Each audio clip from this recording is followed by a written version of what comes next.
Yes, welcome back. We are still doing example 2 and we want to use the second method, that is method 2.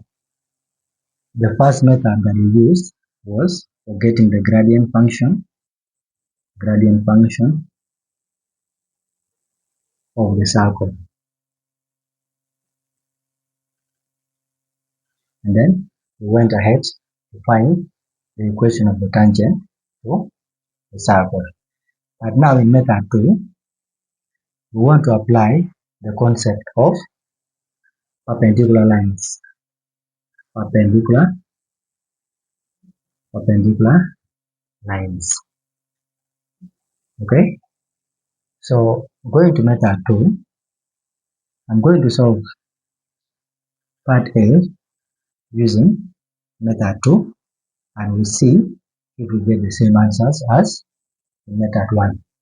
So part A says we are given a circle x squared plus y squared minus 30x plus 6y plus 109 equals to 0. And that is the point of tangency, which is 4 and -1. What I'm going to do here is, let me illustrate this. And I say this is my tangent coming from some point, maybe from point B, and then it is meeting the circle at a point, let me call it point A. And the coordinates of point A are given. That is the point where the tangent meets the circle. That is 4 and -1. Well, now we know that the center is somewhere here, and the radius is the distance from the center up to a given point on the circumference. That makes an angle of 90 degrees. This means that the radius is perpendicular to the tangent.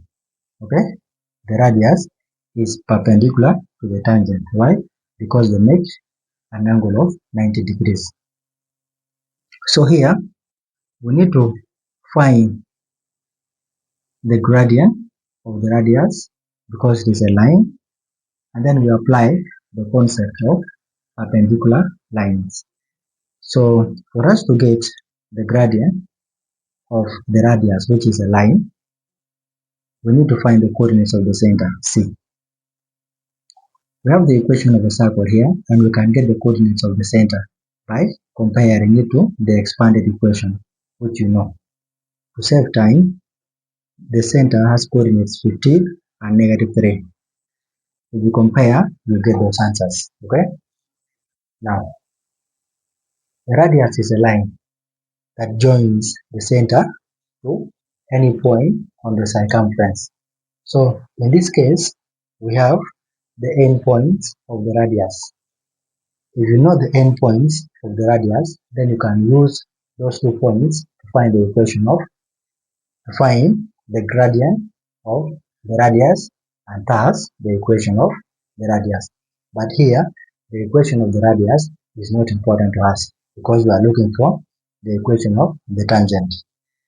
So we need to find the gradient of the radius. Gradient of radius, because we treat radius as a line. It is actually a line.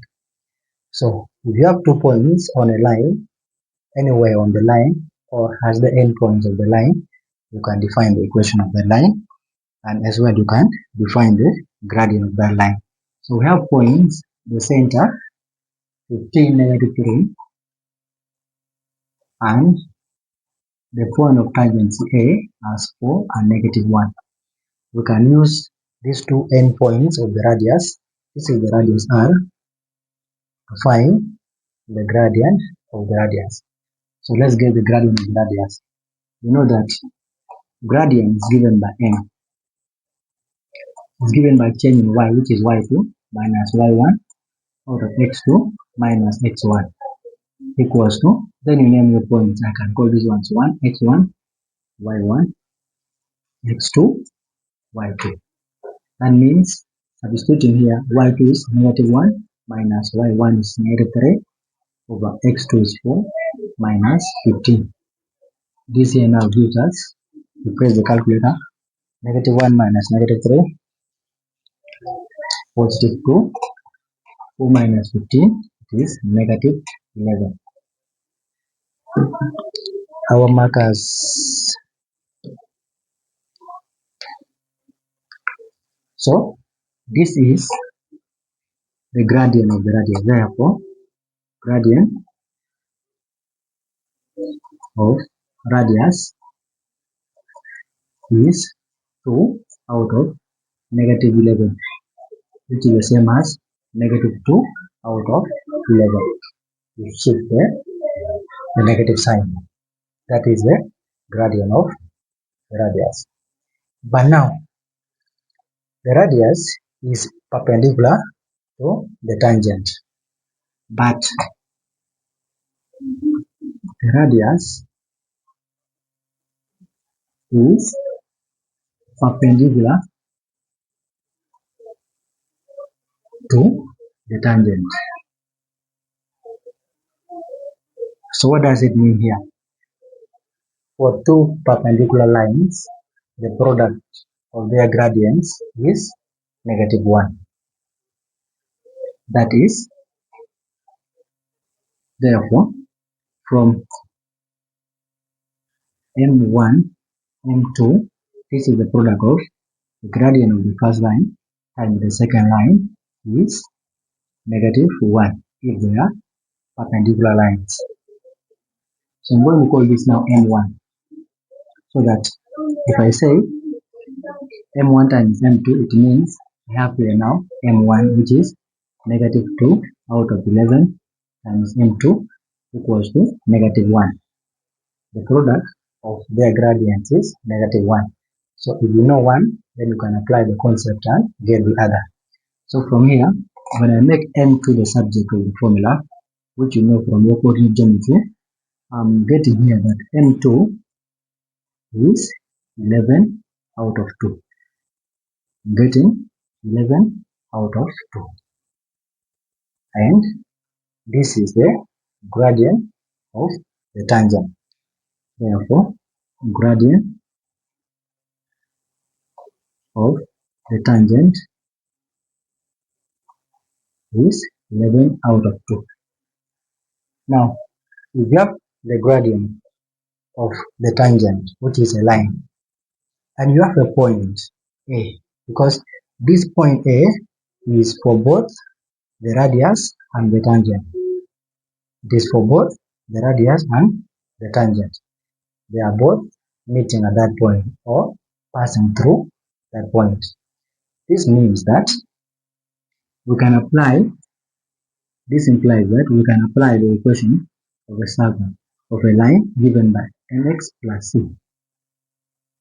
And since this point is on the tangent, they are sharing with the radius. It means I can use that same point A for the tangent, and this is the point. So I can call this x and this one y. And then I have my m here as 11 out of 2. Therefore, I want to get c so that I can write the equation of the tangent. So I substitute y is negative 1 equals to m. M is 11 out of 2 times x. X is 4 plus c. C is y-intercept. C is called y-intercept. That is the point when the line cuts the y-axis. So 11 times 4 divided by 2. If I take it that side, it becomes negative. Therefore, my c equals to negative 23. So after getting c, then you come back, substitute for m and c. So now therefore, now the equation of the tangent becomes, I'm substituting for m and c, it becomes y equals to m. Where is m? M is the gradient of the tangent, which is 11 out of 2 x plus negative, so it becomes a minus 23 minus 23. So this is the equation of the tangent, and we are using Method 2, which is applying the concept of perpendicular lines.